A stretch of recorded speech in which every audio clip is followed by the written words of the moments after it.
નમસ્કાર વિદ્યાર્થી મિત્રો, આશાદીપ ગ્રુપ ઓફ સ્કૂલમાં આપ તમામનું હાર્દિક સ્વાગત કરું છું। આજે આ વિડિયો લેક્ચરની અંદર ધોરણ 12 કોમર્સ ગુજરાતી વિષય એમનો 20મા નંબરનું કાવ્ય છે બા એકલા જીવે, એના વિશે આજે આપણે ચર્ચા કરવા જઈ રહ્યા છીએ, જેમના રચયિતા મતલબ કવિ મુકેશ જોશી છે। હવે થોડો આપણે કવિ પરિચય પણ મેળવી લઈએ। મુકેશ જોશી, જેનો ચિત્ર તમારી સામે મૂકું છું। જન્મ 2/10/1964ની અંદર। એમનું જન્મ સ્થળ છે સાબરકાંઠા જિલ્લાના ઈડર તાલુકામાં આવેલું વડાલી ગામ। અભ્યાસ ડિપ્લોમા સિવિલ એન્જિનિયરિંગ અને સાથે MA સુધીનો અભ્યાસ એમણે કરેલો છે। હવે એમણે જે ગુજરાતી સાહિત્ય સર્જન કર્યું છે એમાંનો થોડો પરિચય લઈ લઈએ તો એમણે લખેલા જે કાવ્ય સંગ્રહો છે કાગળને પ્રથમ તિલક, ત્રાણ અને 2 પંક્તિના ઘરમાં, આ એમના મુખ્ય કાવ્ય સંગ્રહોના નામ હતા। હવે એ સાથે સાથે નાટક સર્જન પણ એમણે કર્યું છે, જેમના નામ છે જળ અભિષેક, આંતરયાત્રા, એક સાવરિયો બીજો બાવરિયો, રૂપિયાની રાણી ને ડોલરિયો રાજા વગેરે એમણે લખેલા સરસ પ્રસિદ્ધ નાટકોના નામ છે। એ સાથે ઘણું બધું સાહિત્ય સર્જન છે, પણ મુખ્ય જે એનું સાહિત્ય સર્જન છે જેના માટે પોતે પ્રસિદ્ધ થયા છે એ આપની સામે રાખ્યું છે। હવે એને લઈને એને એવોર્ડ પણ પ્રાપ્ત થયા છે, કારણ કે સારું સાહિત્ય સર્જન કર્યું છે તો એ સન્માનને અધિકારી છે। એમને મળેલા એવોર્ડો છે, એમાં પ્રથમ જુઓ તમે સૈદા એવોર્ડ, જયંત પાઠક એવોર્ડ, ગુજરાત સાહિત્ય અકાદમી દ્વારા એમને એવોર્ડ આપવામાં આવ્યો છે। સાથે સાથે ગુજરાતી સાહિત્યમાં હરીન્દ્ર દવે એવોર્ડ અપાય છે, 2010ના વર્ષનો એવોર્ડ એમને પ્રાપ્ત થયેલો છે। હવે વિદ્યાર્થી મિત્રો, આ જે પ્રસ્તાવના છે એ પ્રસ્તાવનાને પણ બરાબર ધ્યાનમાં લેવાની છે। શું કામ? કારણ કે આપણા પ્રશ્નપત્રની અંદર જે હેતુલક્ષી પ્રશ્નો પૂછવામાં આવે છે એ હેતુલક્ષી પ્રશ્ન કાવ્યમાંથી અલગ પૂછવામાં આવે છે અને જે ગદ્ય છે પાઠ એમાંથી પણ અલગ પૂછવામાં આવે છે, એટલે આ જે માહિતી છે એ પણ તમારે બરાબર યાદ રાખવી પડશે। હવે આપણે આ કાવ્ય છે એની થોડી સમીક્ષા કરી લઈએ।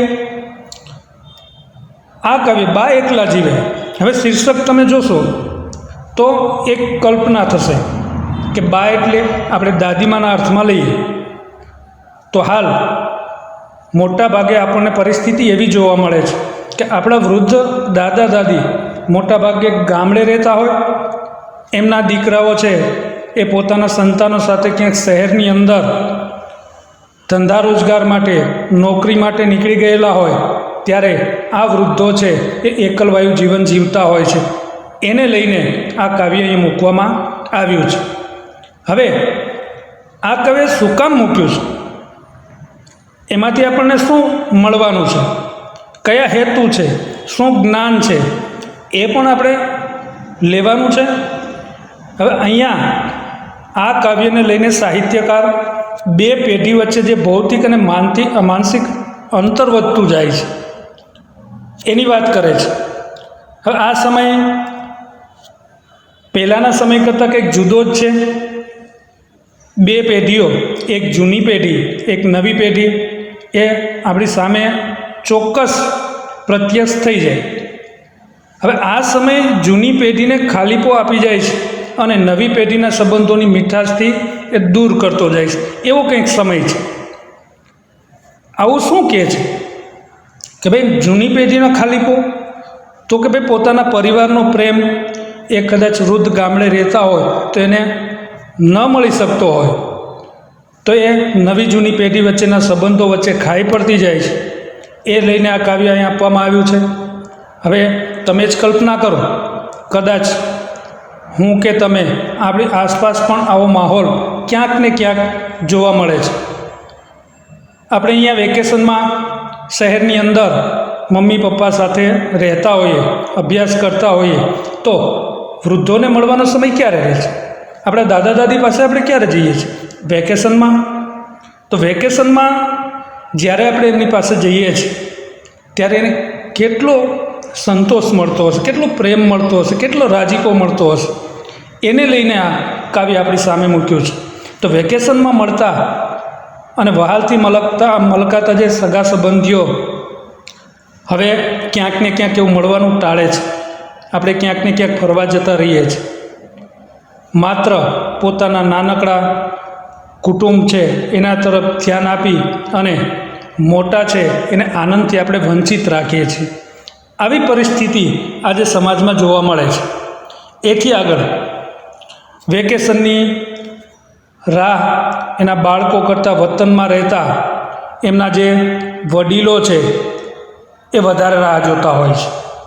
કારણ આખા વર્ષની એકલતા દૂર થવાના દિવસો નજીક આવતા એને દેખાય છે અને જ્યાં આવનારની વાટ જોવાતી હોય ત્યારે ફોન આવે કે આ વેકેશનમાં અમે બહાર ગામ ફરવા જવાના છીએ, એથી અમારાથી ત્યાં આવાશે નહીં.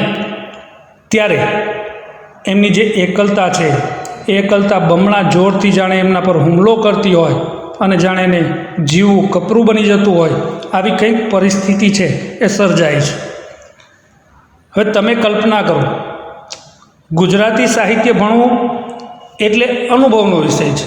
એને અનુભવતો જવાનું છે, એની કલ્પના કરતી જવાની છે, તો આપણને એમાં રસ જાગશે અને વાસ્તવિક પરિસ્થિતિ છે એનાથી આપણે વાકેફ થશું.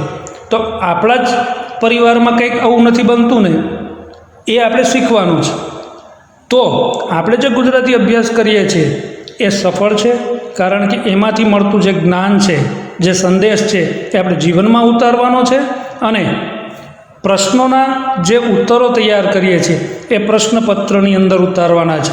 એટલે ત્યાં એક બાજુ સંસ્કાર મળે અને બીજી બાજુ આપણને સફળતા મળે. હવે આ પરિસ્થિતિ સાહિત્યકારે ક્યાંક ને ક્યાંક તો જોઈ જશે, કારણ કે સાહિત્ય એ તો સમાજનો અરીસો છે. તો અહીંયા વેકેશનમાં આપણે જ્યારે મા બાપ પાસે અથવા દાદા દાદી પાસે નથી જતા ત્યારે એમને એ સમય કાઢવો કેટલો અઘરો થઈ પડે છે એની વાત આ કાવ્યમાં કરેલી છે. હવે આગળ જુઓ તો હવે આવા અનેક બા દાદા, જેને આપણે અલગ અલગ સંબોધન કરીએ છીએ, કોઈ દાદી કહે છે, કોઈ બા કહે છે, આવા ગામડામાં વસતા આપણા વૃદ્ધો દુઃખી થતા હોય છે. હવે જેમના દીકરા દીકરીઓ દૂર દૂર શહેરોમાં જાણે વસ્યા છે, શહેરીજનો જ્યારે આ વ્યથાને સમજશે ત્યારે કદાચ આનો સુખદ અંત આવી શકે છે. એનો મતલબ એ થયો કે શહેરમાં રહેતા તો આપણે જ છીએ, તો આપણે જ એ વસ્તુને આત્મસાત કરવાની છે, આપણે એમના દુઃખે દુઃખી થવાનું છે. તો આપણે ખરેખર આપણા જે વડીલો છે, વૃદ્ધો છે, એને પ્રેમ આપી શકીએ, એનો પ્રેમ જીતી શકીએ અને સંતોષ આપી શકીએ. એવું લઈને અહીંયા આ કાવ્ય આપણને આપવામાં આવ્યું છે કે બા એકલા જીવે. હવે અહીં શીર્ષક છે, શીર્ષકમાં થોડુંક આપણે જ્ઞાન લઈ લઈએ. શીર્ષક છે એના પછી વિરામચિહ્નો કયા કયા આવે? તો મોટા ભાગે શીર્ષક પછી કોઈ વિરામચિહ્ન મૂકવામાં આવતું નથી. જરૂર જણાય તો ઉદ્ગાર ચિહ્ન હોય છે, પ્રશ્નાચિહ્ન અથવા તો વિરામચિહ્ન મૂકવામાં આવે છે, જે તમારી સામે છે. હવે અહીંયા ચિત્ર સાથે આપણે આ વૃદ્ધો છે એની જે સંવેદના છે એને જોતી જવાની છે, સાંભળતી જવાની છે અને અનુભવતી પણ જવાની છે. હવે અહીંયા જે કાવ્ય આપણને આપવામાં આવેલું છે, બા એકલા જીવે, એની એક એક પંક્તિઓ આપણે સમજતા જઈએ અને એમાં સાહિત્યકાર છે એ શું કહેવા માગે છે એની વાત છે એ આપણે કરતા જઈએ. પ્રથમ પંક્તિ તમારી સામે છે કે બા એકલા જીવે, બા સાવ એકલા જીવે, બા એકલા જીવે, બા સાવ એકલા જીવે, એકલતાના વર્ષો એને ટીપે ટીપે પીવે, બા સાવ એકલા જીવે. વૃદ્ધ બા છે, દાદીમાં છે, એ ગામડે એકલા જીવતા હોય, દાદા છે કદાચ હયાત ન હોય ત્યારે એની પરિસ્થિતિ શું થઈ હશે. કદાચ સાહિત્યકારે કોઈ આવા દાદી છે, પોતાના દાદી હોઈ શકે અથવા તો સમાજની અંદર ક્યાંક એવો ઉદાહરણ એને ધ્યાનમાં આવ્યું હોય એને લઈને વાત કરી છે કે આવા એક દાદીમાં છે એ ગામડાના ઘરમાં સાવ એકલા જીવે છે, કોઈ સધિયારો નથી, દાદા પણ કદાચ હયાત નથી. એ એક એક વર્ષ કેવી રીતે કાઢતા હશે? તો એકલતાના વર્ષો એને ટીપે ટીપે પીવે. જાણે એક એક વર્ષ છે એકલતાથી એ પસાર કરે છે અને ધીમે ધીમે ધીમે ધીમે ટીપે ટીપે જેમ એનું જીવન ઓછું થતું જાય એવું એ જીવન જીવી રહ્યા છે. આવા બા છે એ ગામડે સાવ એકલા જીવી રહ્યા છે. હવે પરિસ્થિતિ કેવી થાય છે? એકલા બા ગામડે જીવતા હોય, રાહ જોતા હોય કે વેકેશન પડે, પોતાના સંતાનો છે, પોતાના સંતાનોને લઈને જ્યારે ગામડે આવશે ત્યારે એને કેવો આનંદ મળશે એની વાત છે, એની વાટ છે, એ જોઈ અને પોતાના વર્ષો છે વિતાવતા હોય છે. હવે બાળકો જ્યારે વેકેશનમાં એ દાદીમાના ઘેરે જશે ત્યારે કેવો માહોલ હશે? તો અહીંયા પંક્તિ જોઉં, બાના ઘરમાં વેકેશન જ્યાં માળો બાંધી રહેતું, રસગુલ્લાની ચાસણી જેવું વહાલ નીતરતું વહેતું. બાના ઘરમાં વેકેશન જ્યાં માળો બાંધી રહેતું, રસગુલ્લાની ચાસણી જેવું વહાલ નીતરતું વહેતું. બાનું ઘર, અહીંયા બાનું ઘર, મારું ઘર, આવા ભેદ પણ આપણી પેઢીઓએ જ પાડ્યા છે. ગામડે રહેતા બા જે આપણા માટે જ બધું સંગ્રહ કરીને બેઠા છે, સાચવીને બેઠા છે, છતાં પણ આપણને એવું શીખવામાં આવે છે કે ચાલો બાને ઘેરે જવું છે. એટલે બાળકના મનની અંદર પેલો ભેદ તો અહીંયા જ આપણે રેડીએ છીએ, છતાં એ વૃદ્ધ દાદા દાદી છે એના મનમાં એવો કોઈ ક્ષોભ હોતો નથી. તો બાના ઘરમાં વેકેશન જ્યાં માળો બાંધી રહેતું, વેકેશનમાં બાળકો છે, પોતાના સંતાનો એ બધા જ્યારે વેકેશનમાં એક ગામડાના ઘરની અંદર દાદીમા પાસે મળતા હશે, ભેગા થતા હશે, તો ત્યારે એવું લાગે કે જાણે સવારના પોતાનો માળો છોડીને ક્યાંક ચારો શોધવા નીકળી ગયેલા પક્ષીઓ સાંજ થતાં જ્યારે પોતાના માળાની અંદર ભેગા થાય, એના બચ્ચાઓ સાથે કિલ્લોલ કરે, એવું વાતાવરણ અહીંયા ગામડાના દાદા કે દાદીના ઘરની અંદર વેકેશનમાં સર્જાતું હોય છે. એટલે વેકેશનમાં જ્યાં કવિ તો એવું કહે છે કે બાના ઘરની અંદર જ્યારે અમે ભાઈ ભાંડુઓ ભેગા થઈએ અને જાણે એક માળાના પક્ષીઓ ભેગા થઈને રહેતા હોય એવો સરસ મજાનો આનંદદાયક માહોલ ઊભો થાય છે. અને બાનો વહાલ કેવો હોય? રસગુલ્લાની ચાસણી જેવું વહાલ નીતરતું વહેતું. કે જ્યારે કવિ એવું કહે છે કે અમે બાના ઘરે વેકેશનમાં જતા હોય ત્યારે બાના શબ્દોમાં, બાના વર્તનમાં, બાની આંખોમાંથી જે વહાલ છે એ રસગુલ્લાની ચાસણી જેવું લાગે, એટલું મીઠું વહાલ છે દાદીમાં આપણા પર વરસાવતા હોય છે. આગળની પંક્તિ કે ત્યારે વેકેશનમાં કવિ છે પોતાના ભાઈબંધુઓ સાથે કેવી કેવી મજા કરતા, કે ઘરની અંદર બહુ સરસ મજાનું આ કલ્પના કરજો કે ગામડાનું એ સરસ મજાનું ફળીવાળું મોટું ઘર હોય, ભલે કદાચ નળિયાથી છવાયેલું હોય, અહીંના જેવો ટીપટાપ ન હોય, ફર્નિચર ન હોય, છતાં પણ ત્યાં એક અલગ જ આનંદ છે મળતો હોય છે.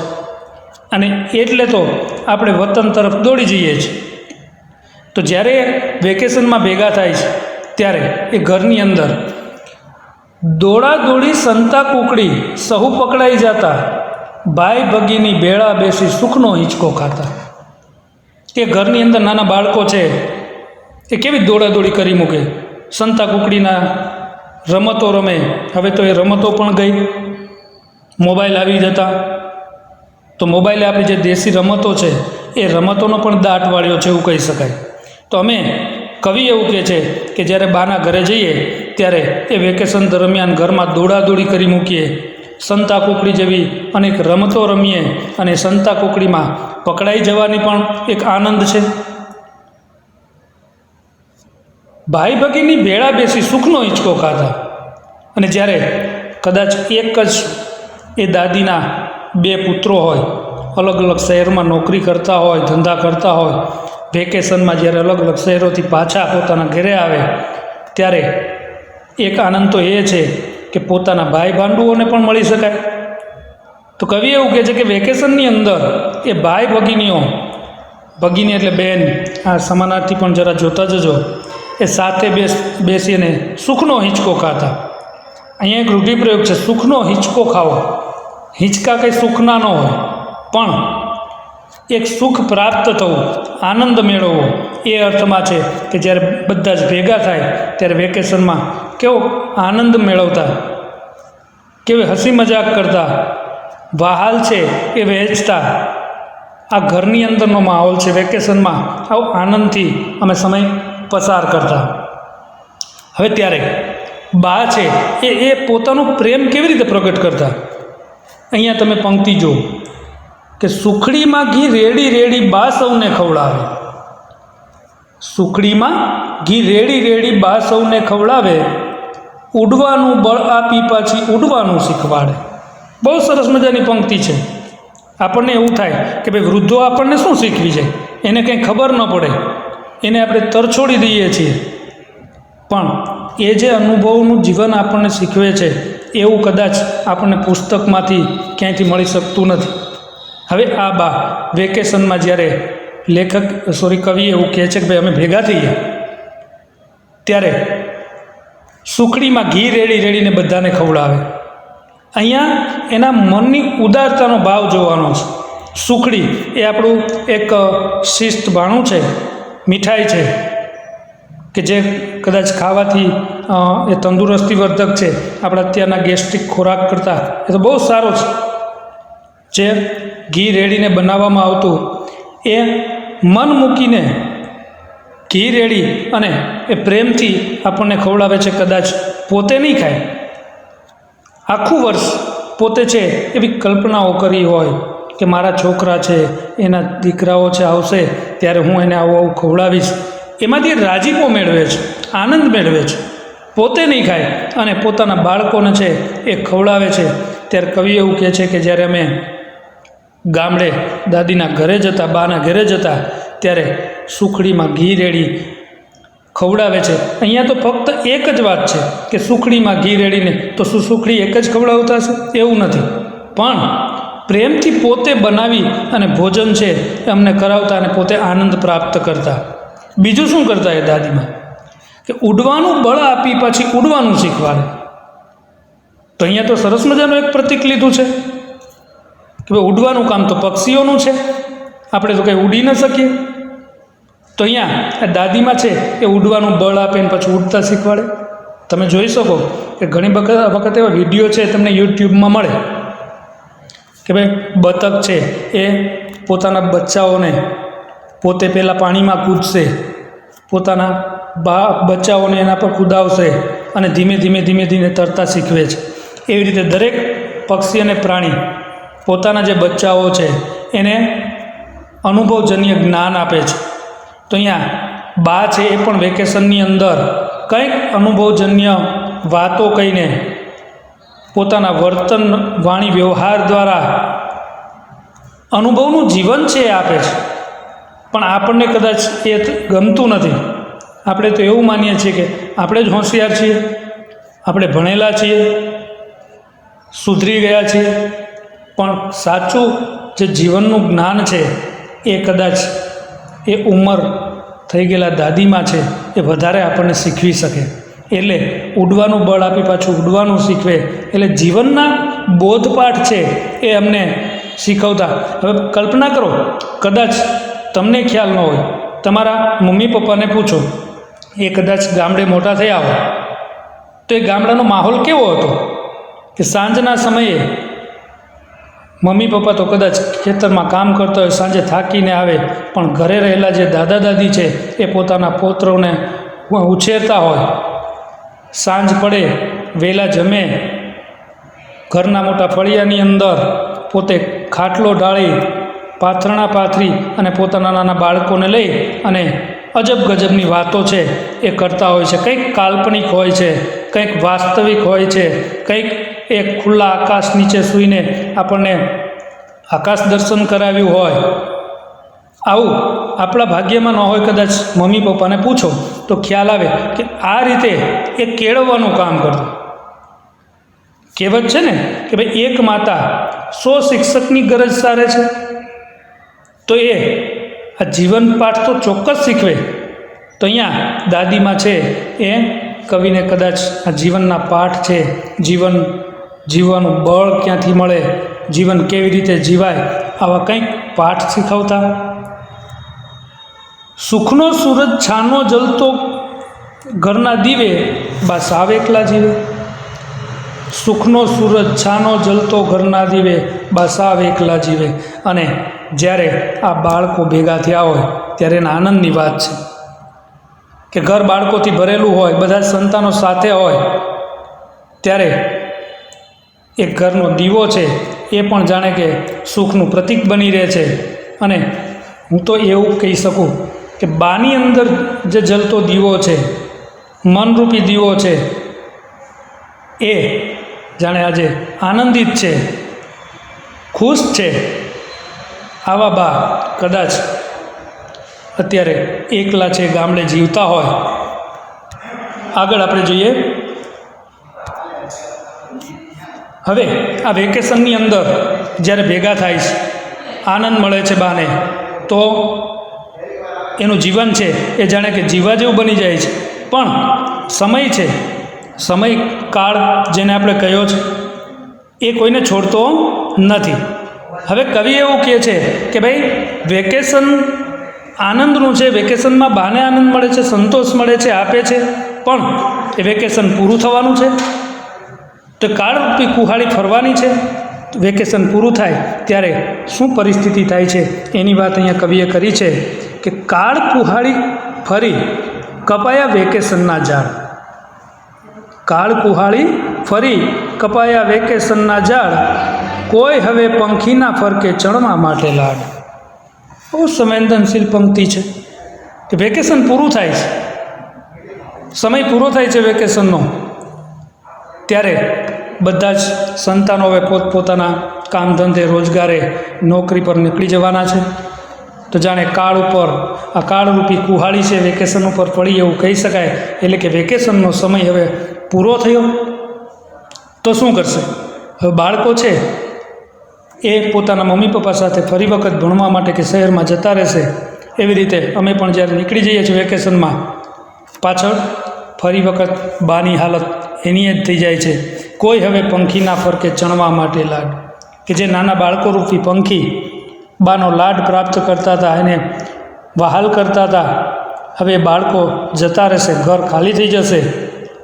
હવે એનો લાડ કોણ મેળવશે? કોણ એને લાડ કરશે? કોઈ હવે પંખીના ફરકે ચણવા માટે લાડ. હવે બાનું ઘર છે ફરી વખત ખાલી થઈ જાય છે. ફરી એમના એકલતાના દિવસો છે એની શરૂઆત થઈ જાય છે. ફરી એના દુઃખના દિવસો, ફરી એના રાહ જોવાના દિવસો. કારણ કે વેકેશન પૂરું થયું, જેવું વેકેશન પૂરું થાય છે એના બીજા જ દિવસથી બા આવતા વેકેશનના દિવસની રાહ જોવાની શરૂઆત કદાચ કરી દેતા હોય. આગળ જો હવે એ ઘરની હાલત કેવી થાય છે કે સુનકારને સન્નાટાઓ ઘરમાં પહેરો ભરતા, સુનકારને સન્નાટાઓ ઘરમાં પહેરો ભરતા, બાના જીવતરની છત પરથી શ્વેત પોપડા કરતા. કે જ્યારે બાળકો છે એ ત્યાંથી વિદાય લઈ લેશે, ઘર પાછું ખાલી થઈ જાય છે, સુનકાર છવાઈ જાય છે, સન્નાટો જાણે કે ઘરનો પહેરો ભરતો હોય એવું વાતાવરણ થઈ જાય છે. ફરી વખત બાના જીવતરની છત પરથી શ્વેત પોપડા કરતા. કહેવાનો મતલબ એ છે કે જેમના વાળ શ્વેત થઈ ગયેલા છે, જે જીવન વિતાવાના આરે છે, એવા બા છે, એના એક પછી એક દિવસો એકલતામાં પસાર થવા માંડે છે. વિચાર કરો, કેવી હાલત હશે એ બાની? શું વિચારતી હશે એ બા? કઈ રીતે દિવસો પસાર કરશે? એ અનુભવની વાત છે કે વેદના છે? માં કોઈ દિવસ ક્યારેય કોઈને કહેતી નથી, એટલે ફરી વખત જાણે ઘરમાં સુનકાર ને સન્નાટો પહેરો ભરવા માંડે છે, મતલબ ઘર ખાલી ખમ થઈ જાય છે અને બાના, એ વૃદ્ધ બાના એક પછી એક દિવસો એકલતામાં ફરી પસાર થવા લાગે છે.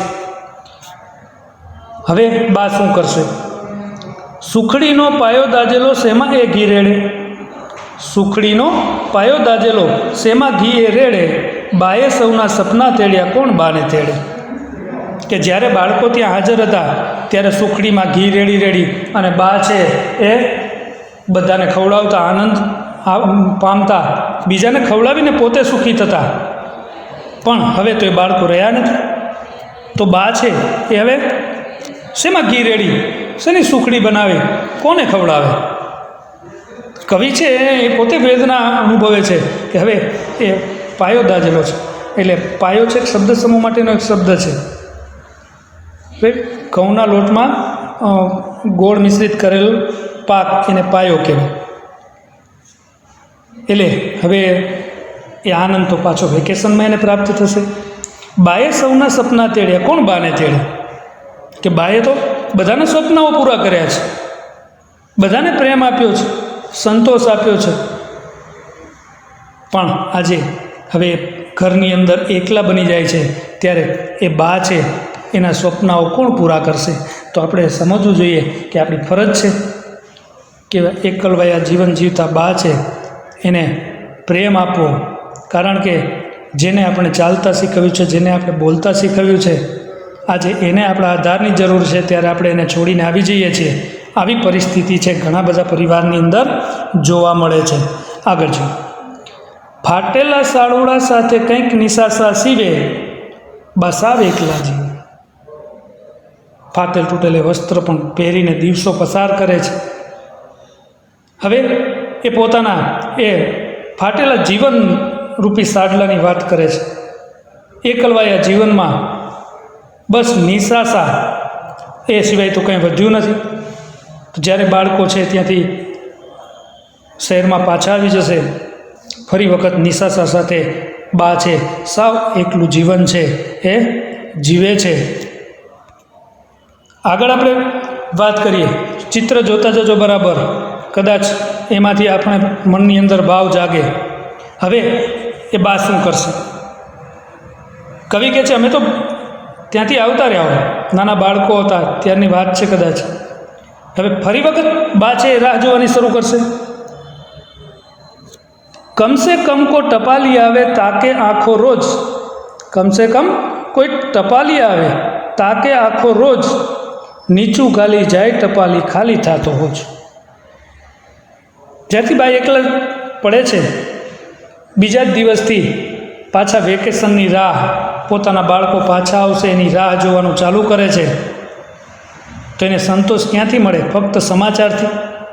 હવે તો આપણે મોબાઈલની સુવિધાઓ છે, એટલે રોજ ફોન કરી શકાય, તો પણ એ પોતાનું જીવન છે કંઈક જીવે છે એવું લાગે, પણ એ સમય કદાચ નહોતો. એટલે કવિ એવું લખે છે કે હવે રોજ ટપાલીના રસ્તા છે એ તરફ પોતાની આંખો બિછાવી અને બા છે ટપાલની રાહ જોવે છે કે કદાચ ટપાલી આજે મારા દીકરાનો કંઈક સંદેશો લઈ કંઈક ટપાલ મને આપશે અને એનાથી પણ એને સધિયારો મળી જાય.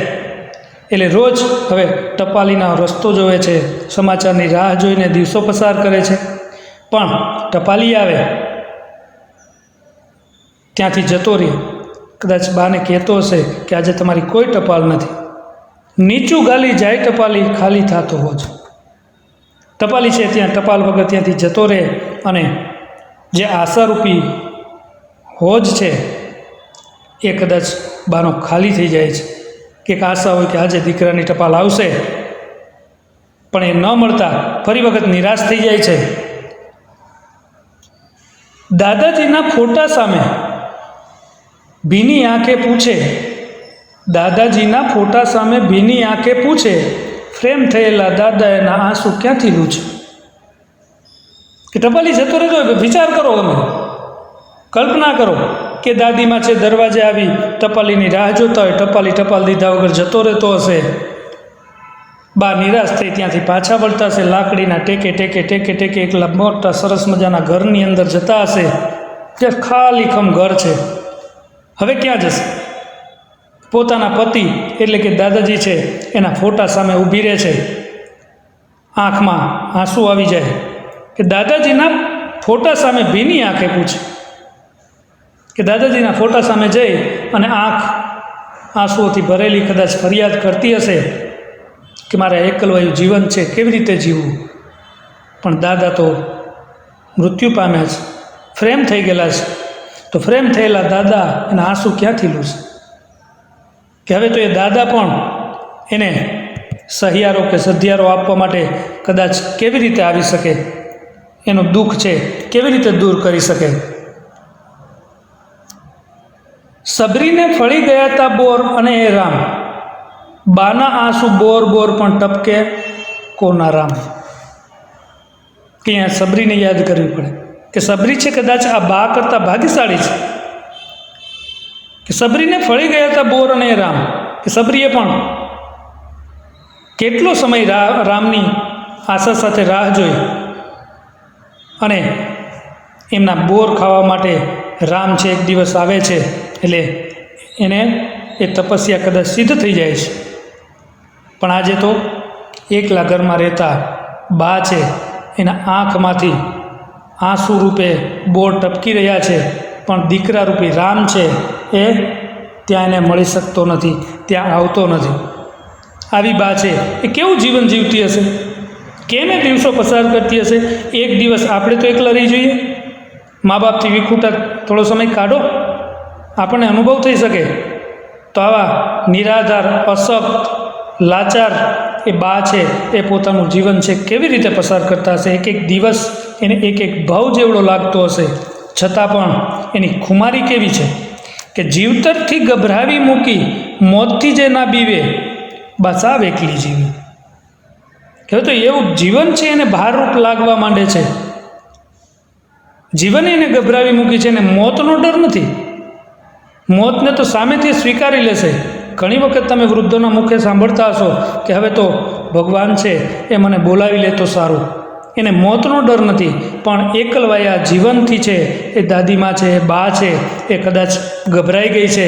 અને કદાચ એ ફોટોમાં તમે જુઓ, એ ફોટો સરસ મૂક્યો છે, જઈ કહેજો મારા દીકરાને આવે. તે પોતાના દીકરા રૂપી રામ છે એના દર્શનને એની અભિલાષા છે, પણ દીકરો તો વેકેશન સિવાય જઈ શકતો નથી. આવા બા છે એ સાવ એકલવાયું જીવન છે એ જીવે છે. અહીંયા તમે જોઈ શકો છો કે ભાઈ બે પેઢી છે એની વચ્ચે કેટલું અંતર છે.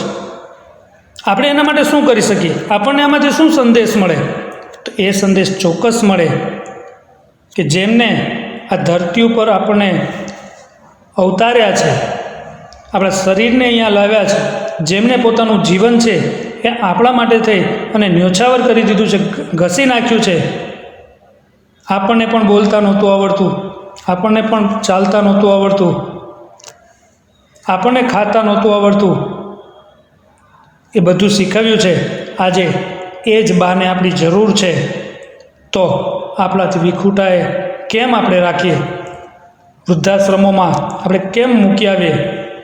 આવા કંઈક પરિવારો છે એમાં આ પરિસ્થિતિ જોવા મળે છે. તો કમસે કમ હું મારા પરિવારથી શરૂઆત કરું કે મારા મા બાપ છે, મારા દાદા દાદી છે, આવું એકલવાયું જે અંતના દિવસો છે, એ દુઃખી દિવસો છે, પસાર ન કરે. એ આપણે જીવનમાં સંદેશ ઉતારશું. કદાચ એની દુઆથી આપણો બેડો પાર થઈ જાય અને આના જે પ્રશ્નો છે, શબ્દો છે, એનો પરિચય એ બધું છે આપણે આપણા જીવનમાં ઉતારશું તો કદાચ આ કાવ્ય છે એ આપણે ભણ્યા એ સિદ્ધ થયું કહેવાશે. હું એવું માનું છું કે આ વિડીયોથી કાવ્ય છે સરળતાથી તમારી સમજમાં આવી ગયું હશે. નહીં તો ફરી વખત આ વિડીયો લેક્ચરને સાંભળજો, મહત્ત્વની વસ્તુ અલગ કરજો તો સરળતાથી તમે યાદ રાખી શકશો. ખૂબ ખૂબ આભાર.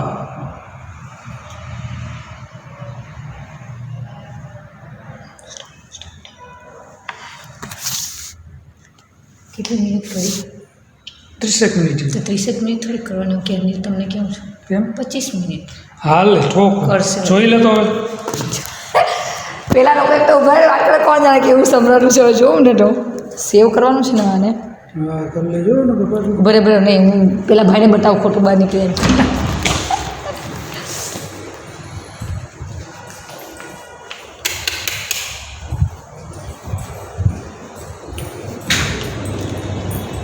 છે જગદીશભાઈ એટલે